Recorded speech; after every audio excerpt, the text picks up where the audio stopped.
Hey everyone, in this video we will learn how to find a substring inside a string in Power BI. So it's like a substring function in Excel. For those of you coming from the Excel world, we'll just learn how to do it in Power BI. And I've uploaded this file to GitHub, so you can download the file and do the tutorial with me should you wish to. So essentially I've got this table called dim product, and it's got this field called English product name, and I want to find all the fields where the name is bike. So let's start. So I'll just say new column,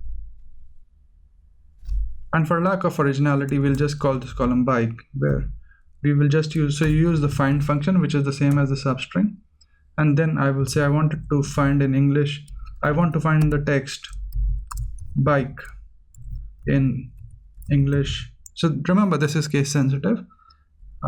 So I'll say English product name, and then I will say start looking from the first position, and if you don't find anything, give me 0, and I'll close it. So if it finds anything, it will give me the start position, that is what it returns, but if it doesn't find anything, it returns 0. So I'll just go now and hit enter because our DAX formula is ready, and you can see that it is giving us some values. So let us filter out for the values which are not 0, and I'll click OK, and it returns us 5 rows. So let's scroll to the right.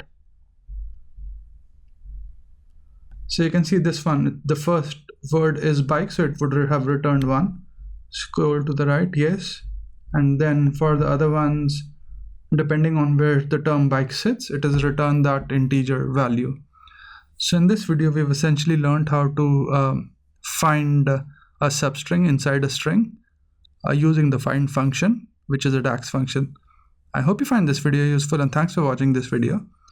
Please do subscribe to my channel and like my videos if you enjoy what I'm doing. Cheers, bye.